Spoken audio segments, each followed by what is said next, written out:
Now, the Egyptians themselves, if you look at the ancient Egyptian writings themselves, they have a list of pharaohs going back 400,000 years. The Babylonians also have king lists going back 400,000 years. So this is, most people are not aware of these facts. You read in your standard textbooks about Egyptian history, it only goes back a few thousand years. Huh. All right. First-time caller line. You're on the air with Michael Cremo. Good evening. Hello. Are we on the air right? Yes, we're on the air, sir. Oh.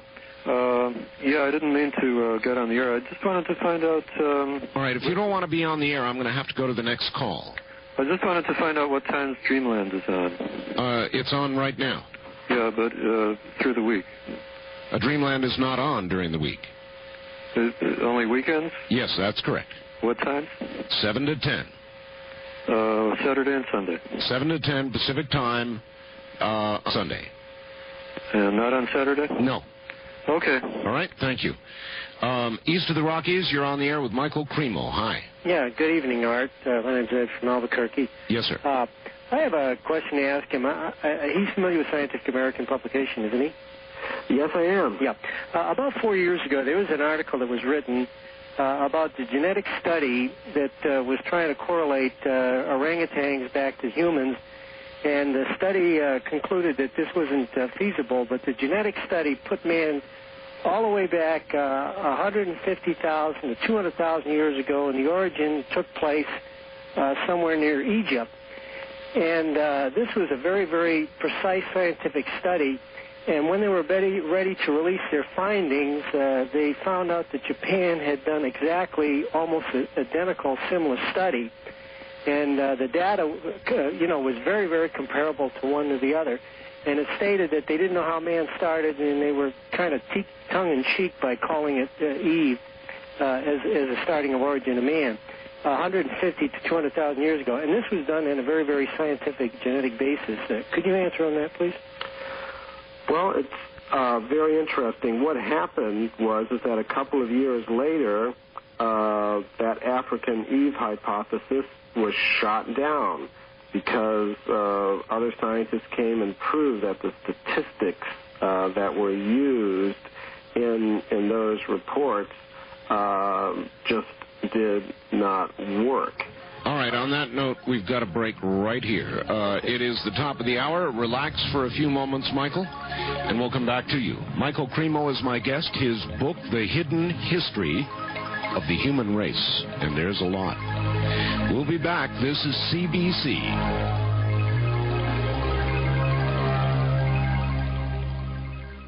Again, here's Art Bell. The listeners to my regular weeknight program no doubt will appreciate this. Art, after listening to you and your guest and given our warlike disposition not to get along with each other, could Earth be your Dahmer Island? Fred Kogo. Yeah, sure it could, Fred.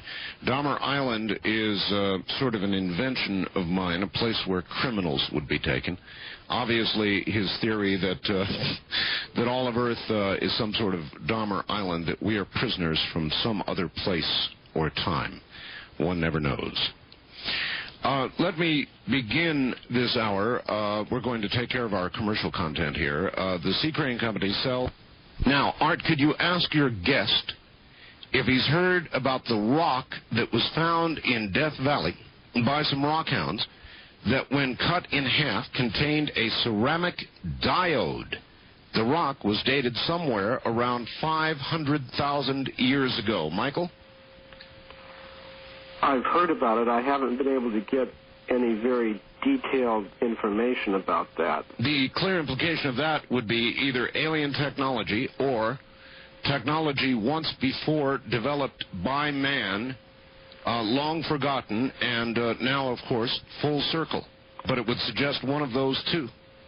Well, I think you're absolutely right there, and the whole idea of cyclical time, things coming and going, is an idea that I'm very much in favor of. Actually, if you look at Aristotle, back at the time of the Greeks, he had the same idea. He said the great inventions of human civilization have been made time and time and time again in the course of cyclical time. Yes, you don't find that to be in competition with your hypothesis? Not at all. As a matter of fact, it tends to match up with it.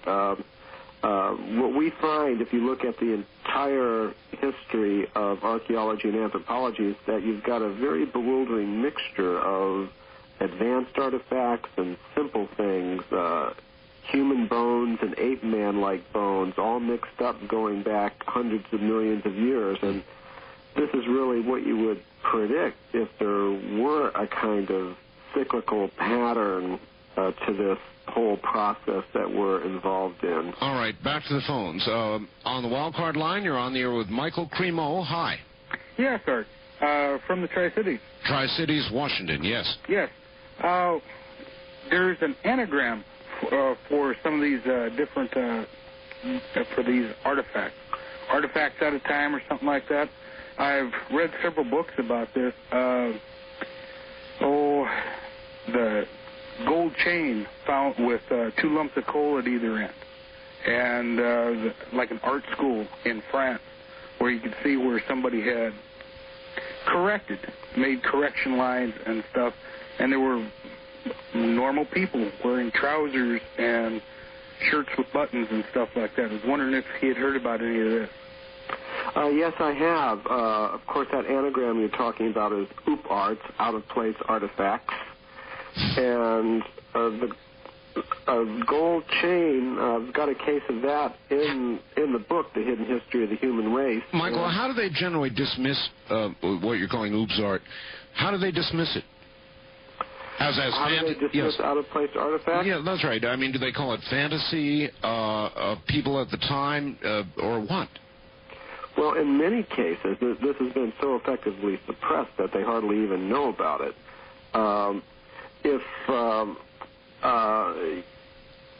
Usually they will try to say it's a hoax, it's intrusive somehow or other, it's slipped down from some higher level down to some lower level, which is why in our book, Hidden History of the Human Race, we tend to concentrate on cases that are very well documented and where all these possible counter-explanations are dealt with. All right, look, it really sounds like it's worth a read, and you haven't done it, so I will ask you to do it. Plug your book. How do people get a copy of The Hidden History of the Human Race? Well, it's available in bookstores, and if it's not in a bookstore, we have an 800 number, 1-800-443-3361. That you can call during business hours during the week and order the book that way. Let me give the number again. 1-800. How much is the book? $22.95. And it's a hardback. Very nice book. I've got it here. 1-800-443-3361. And increasingly, it sounds like it's well worth the read. I'd like to say I've read it already, Michael, but I will now dive into it. You've intrigued me. On the wildcard line, you're on the air with Michael Cremo. Hi. Hi there. Mr. Cremo, you mentioned technology, or we were talking about technology just a couple minutes ago. Do you have any detailed information or any kind of information about what different kinds of technologies were used by man in his more advanced stage as he was planted on the planet?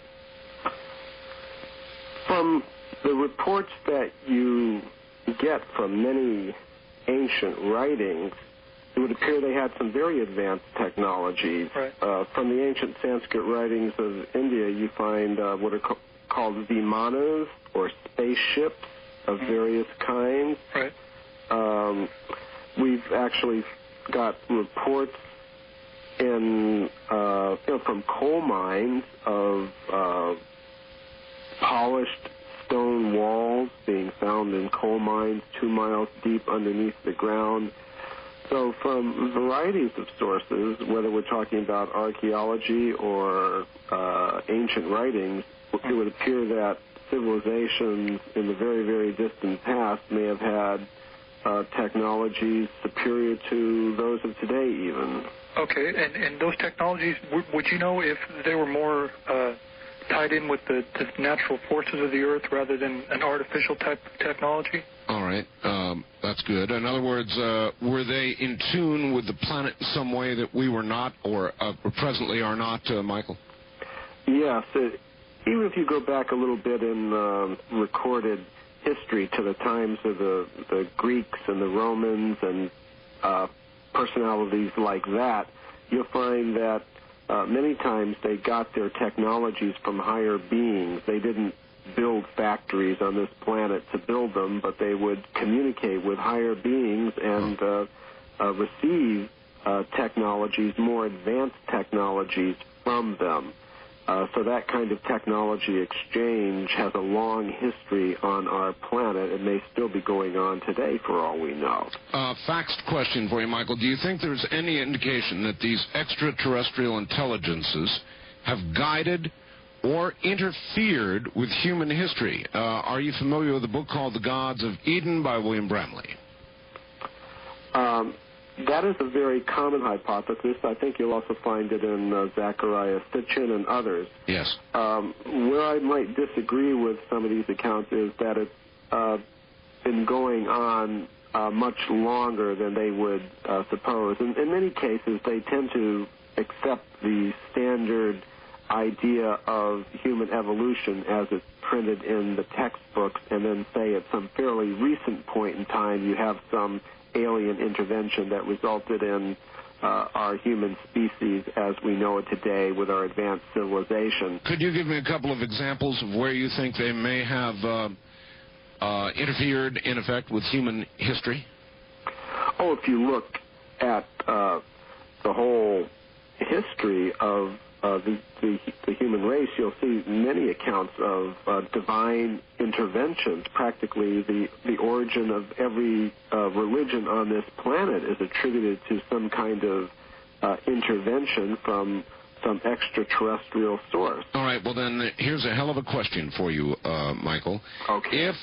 If everything went to hell in a handbasket in Russia, which frankly is very unstable right now, with, as you know, at least 30,000 deliverable nuclear weapons, and somebody over there went out of their mind and did the unthinkable and launched their weapons against us, if there would ever be a moment for intervention, that would be it. Would you think the launch and the war would be successful, in other words, in ending the human race, or would there be intervention?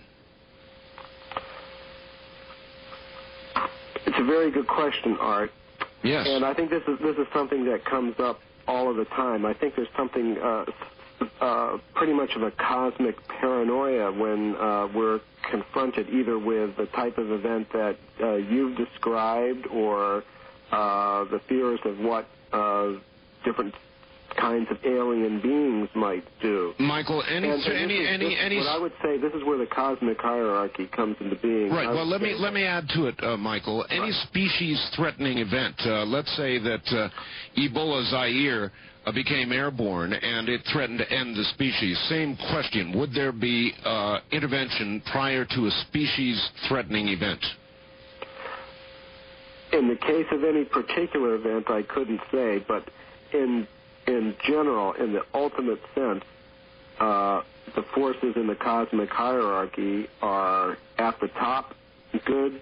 They're well-wishers to us, and in the end, in the final analysis, the powers of good that are watching over this whole hierarchy will prevail. And I think even now they are limiting the influence of elements in the hierarchy that may not be so benign.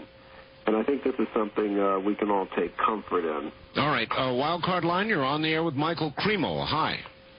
Hello, Art Bell. This is Roy from Everett, Washington. Yes, sir. I'd like to ask Michael if he's seen any evidence of Atlanteans in his work. Atlantis. Yes, Michael. Your view on that? Yes, of course, Atlantis is familiar to us from the ancient Greek writings as a sunken landmass that was previously inhabited by a race of people who had some advanced civilization.